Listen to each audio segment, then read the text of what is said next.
feel better when I talk to myself. So most of my life, I've been really stressed out. And it started when I was like 12. And there was so much going on in my life at the time. And I was so like traumatized by a bunch of things. And so it came out as me being super controlling, super bossy, super mean to my friends. Because that's how I expressed the pain that I was going through. And my anger and all of those things inside of me continued to come out in a harsh way. Obviously, like I have grown and matured, and so I obviously don't treat people like that anymore, but I tend to still get pretty moody, and it's pretty visible. So you can tell when I'm feeling down. I've never allowed myself that freedom to just stop. Because I always had to be a protector. I always had to be a big figure. When I'm off work and I don't feel that way, and I feel much more like myself, like when I'm out in public, and when I'm with my family, I feel more like myself. When I'm in my apartment, I criticize every single thing that I do, and one big pet peeve is the fact that I focused on getting back on track or coming out of a funk. No, that's not the point. That's not even a thing. You don't just come back into it. You don't just jump from reality to reality. Like you're not, this is it. This is it right here. Like a mental and emotional level. I'm not talking about like dimensions of spirituality. I'm talking about like, this is my spiritual journey. You know, everything that I choose to do every single day is part of the spiritual journey. I don't just get to like get a month off being in a depressive funk and then come back and start doing all my chores again. That depressive funk was the spiritual journey. And I stopped saying that, but it was very recent that I stopped saying that, like I have to get back to things. I have to, like, it's not like that. I'm not jumping, and it just keeps putting myself into another bubble. You know, now I'm a bubble in the past, and now I have to jump through it to get to back to everything else that I need to focus on. And that's not how it works. You know, every single thing that we do, that depression and that lack mindset is the spiritual journey. I'm not able to enjoy things or really focus on things because there are other things that are lacking. And so then I'm like, okay, but when I finish with this, then I'll get back to my life and back to how everything was. And to be honest, it puts me in a deeper hole with my depression, because I think about the mountain of things that I have to accomplish or that I have to get done. When I'm at work, I imagine myself as this pretty big figure. It is a force, and it's a shadow. It's not light and airy as the person with my family. This person takes up space, and it takes up words and actions and breath. It's not who I am. I don't feel connected to my job. I don't feel connected to any part of it. But I'm really tired of feeling like everything has to come together piece by piece at the age of 19.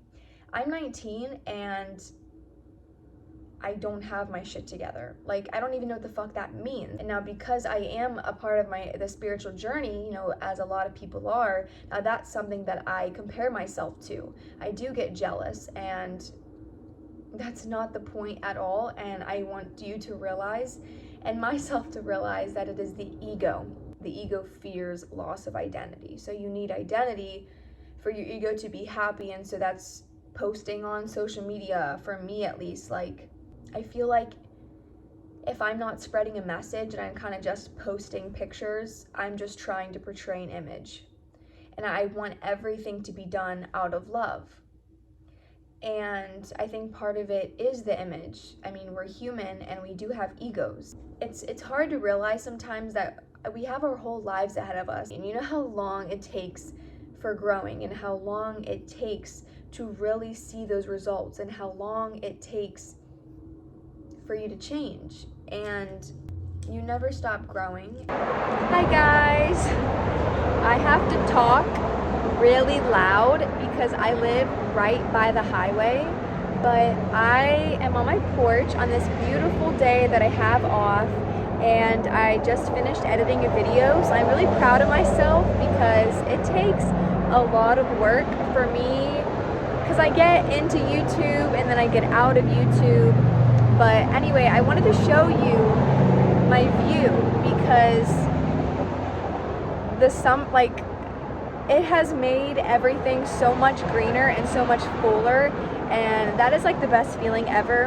I've lived in this apartment obviously through every season, and every season was so beautiful, so it's like amazing to see like how much it changed, especially from the winter time. So like I did not, because we moved in like late summer, so I never got to see it this full, so it's just insane. Wait till you see it.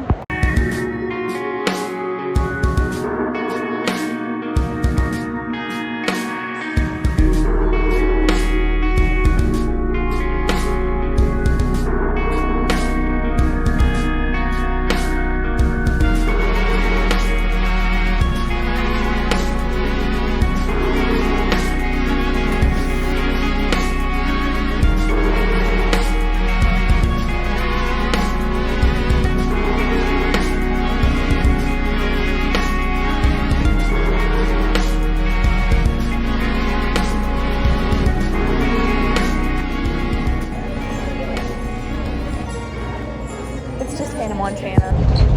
Hi guys, I'm headed to a yoga class. I haven't been to yoga class in such a long time, and this one's in Pittsburgh, and it's only $5, so I'm gonna go do that, and it's a vinyasa flow, and I'm really excited. Hopefully they're nice and I can meet some nice people, so yeah.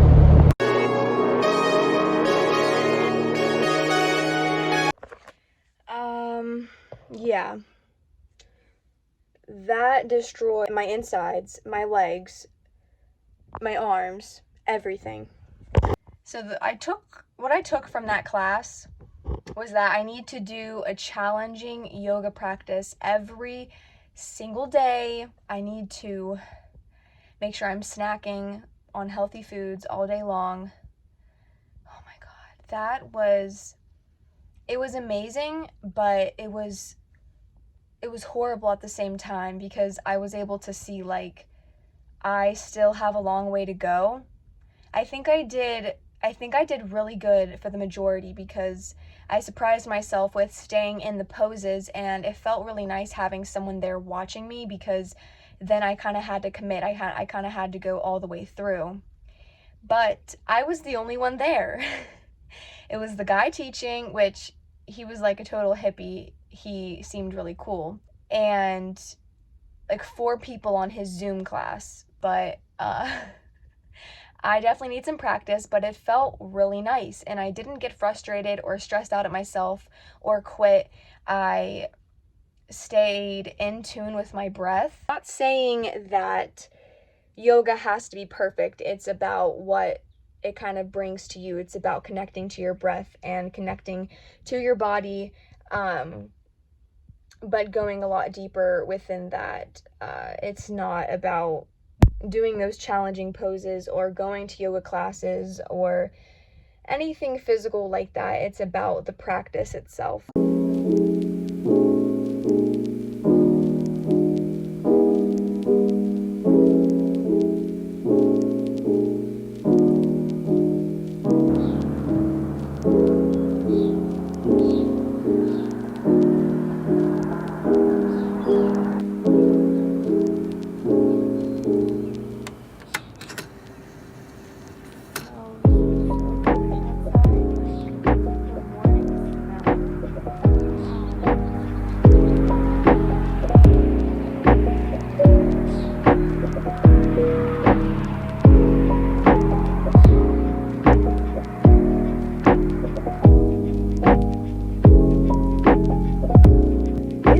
Pretty though.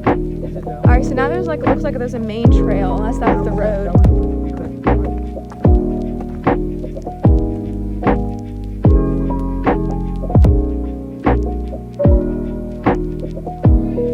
A bridge? Should I come over there? Should I come over there?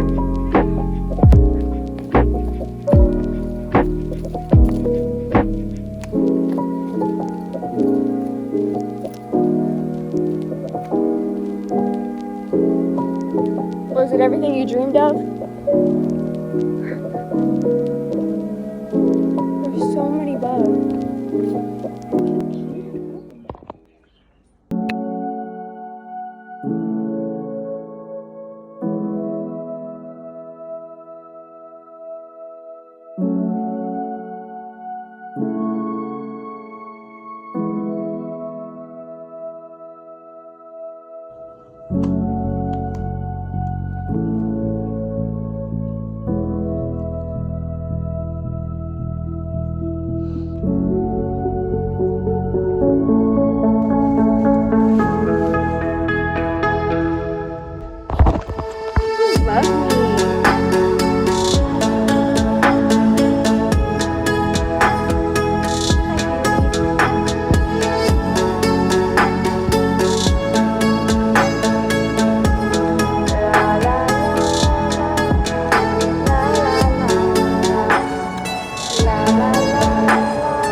Today, I am wanting to create a routine for myself. I haven't been on a routine for a long time. I don't know really what it is in me, if it's depression or whatnot, but I always ask myself, like, what is the point of a routine? What is that going to give me? And I think you can see where the problem lies when you wake up in the morning. You know, if you grab your phone like I do and get on Facebook and things like that, I think that is where you can really see that there's a problem, and it's just not good for you. And I know that, like, my mental health doesn't enjoy that, and I would feel much better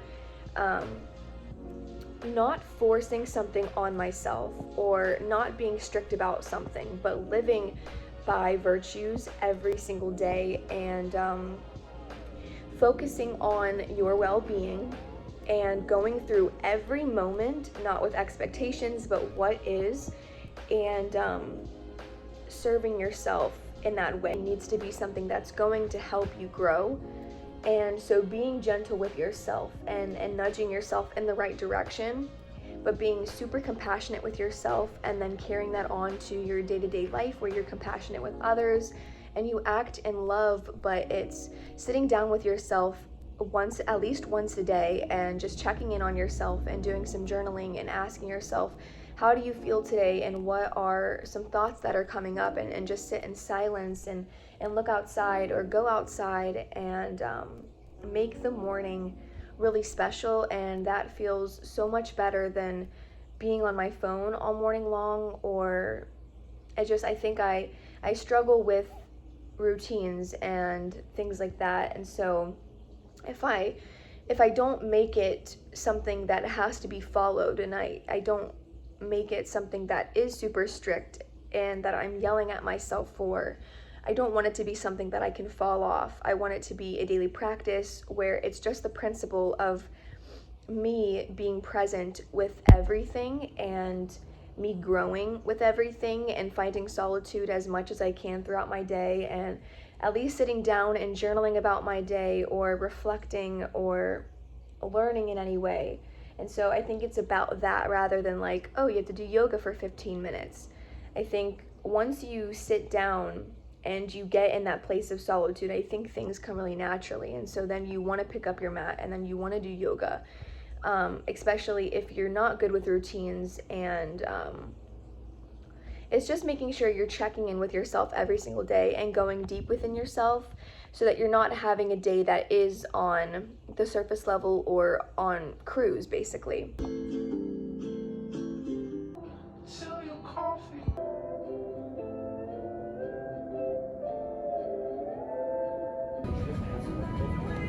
Hi guys.